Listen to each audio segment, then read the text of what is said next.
Deixa eu começar com uma situação que aparece com frequência nos diagnósticos que nós fazemos. O investidor precisa de dinheiro para pagar uma obrigação. O saldo aparece na tela da corretora, o dinheiro está lá.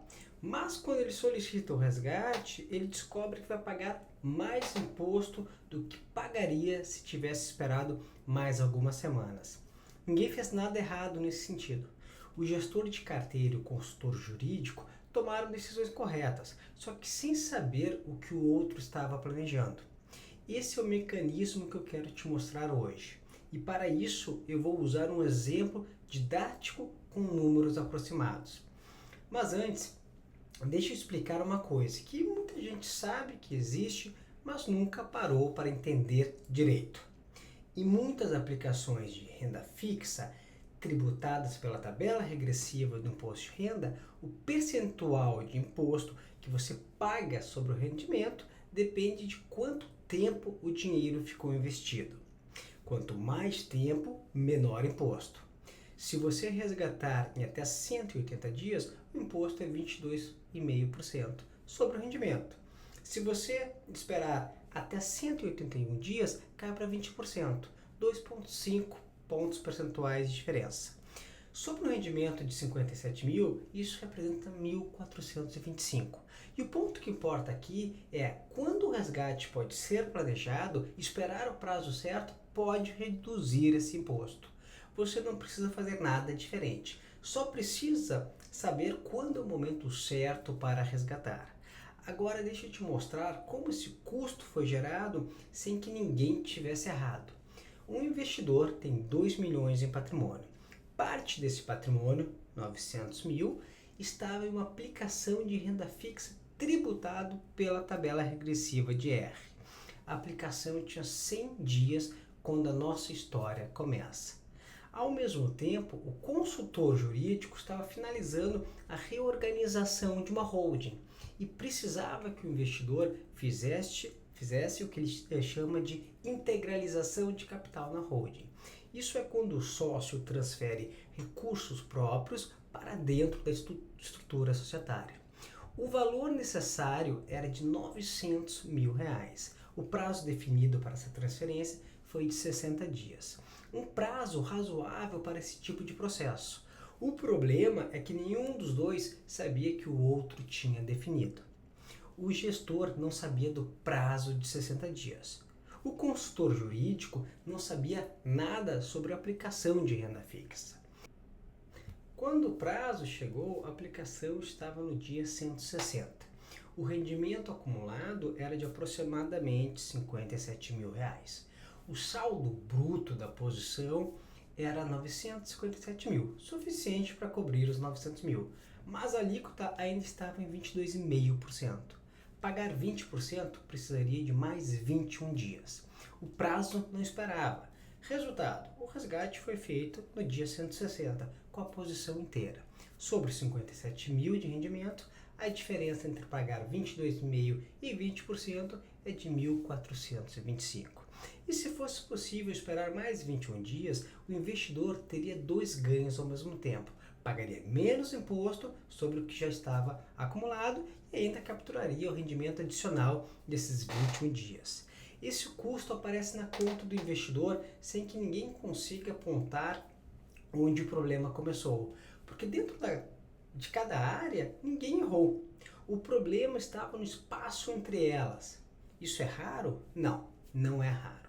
É o padrão mais comum que eu vejo em patrimônios geridos por bons profissionais. E a razão não é a incompetência de ninguém. Cada especialista sabe tudo sobre a sua área e quase nada sobre as outras áreas. O gestor de carteira conhece cada posição, cada prazo, cada implicação tributária, mas não sabe em que faixa de tributação as aplicações estão, nem quantos dias faltam para uma alíquota menor.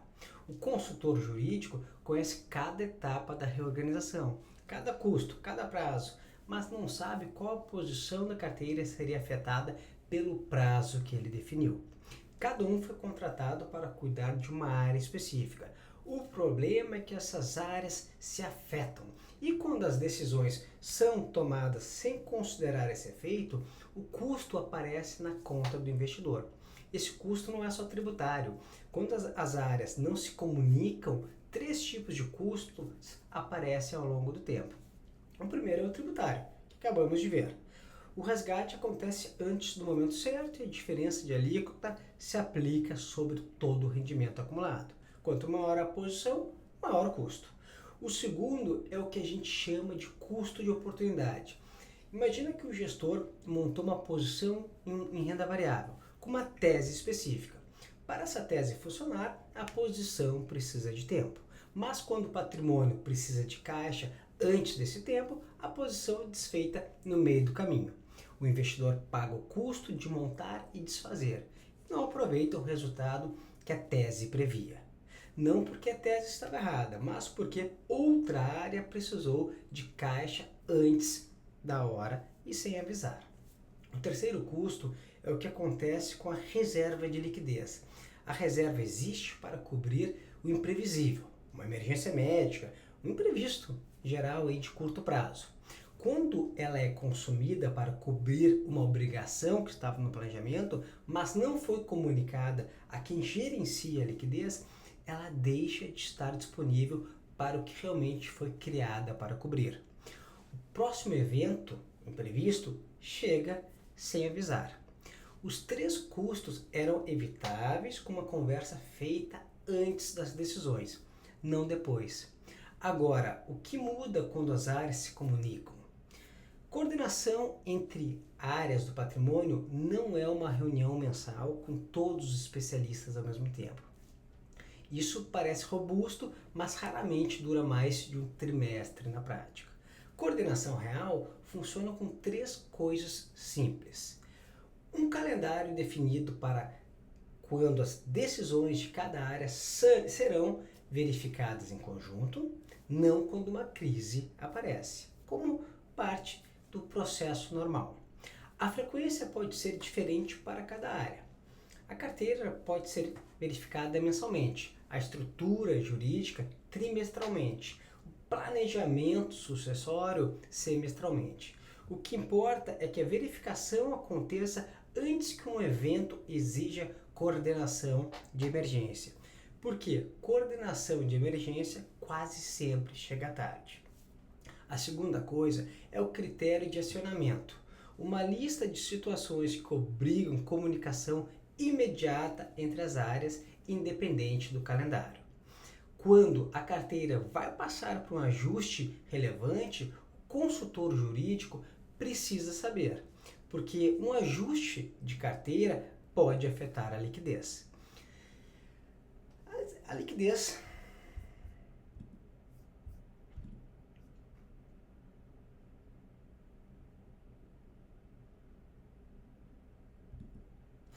porque um ajuste de carteira pode afetar a liquidez disponível para obrigações que estão sendo planejadas.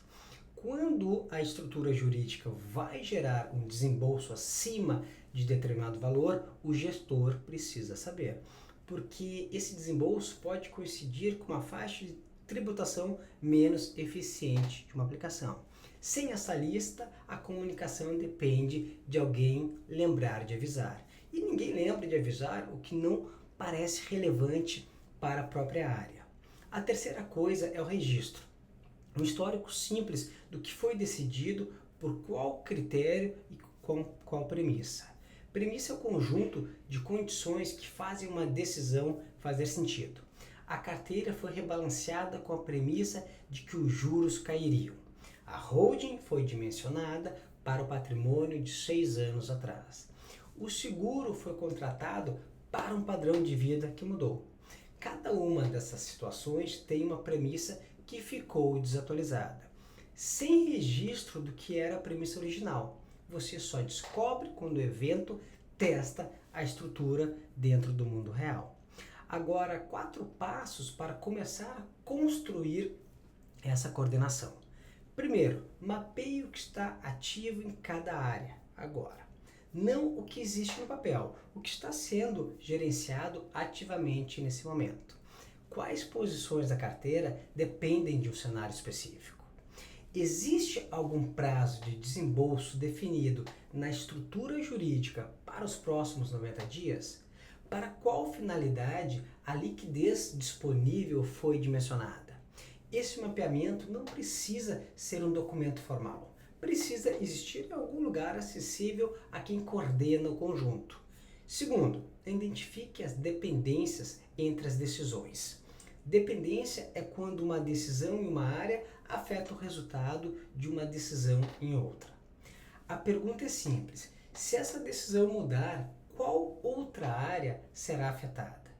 Se a carteira vai fazer um ajuste, a liquidez para as obrigações jurídicas mudam.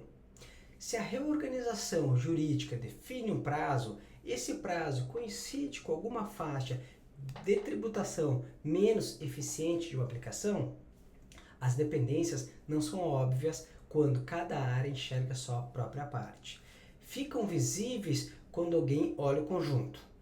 Terceiro, defina quem é responsável pela verificação integrada. Não quem faz o trabalho de cada especialista. Quem garante que as áreas estão se comunicando quando precisam? Pode ser o próprio investidor, pode ser um dos especialistas com mandato ampliado, pode ser um planejador patrimonial com visão do conjunto. O que não pode acontecer é que ninguém seja responsável. Quando a responsabilidade fica distribuída entre todos, na prática não fica com nenhum deles. Quarto, estabeleça a cadência e os gatilhos de acionamento. Com que frequência as decisões de cada área são verificadas em conjunto? Quais eventos obrigam essa verificação de forma imediata? Essa lista precisa existir antes que os eventos aconteçam, porque quando o evento chega, sem que a lista exista, cada área reage por conta própria. O teste prático é simples. Pega uma área do seu patrimônio agora, você sabe o que está sendo gerenciado ativamente nela neste momento? Você consegue identificar se alguma decisão ativa nessa área cria dependência com outra? Se tem algum responsável por verificar se essas dependências estão sendo consideradas? Se qualquer uma dessas respostas for não sei, você tem áreas bem geridas que não estão coordenadas.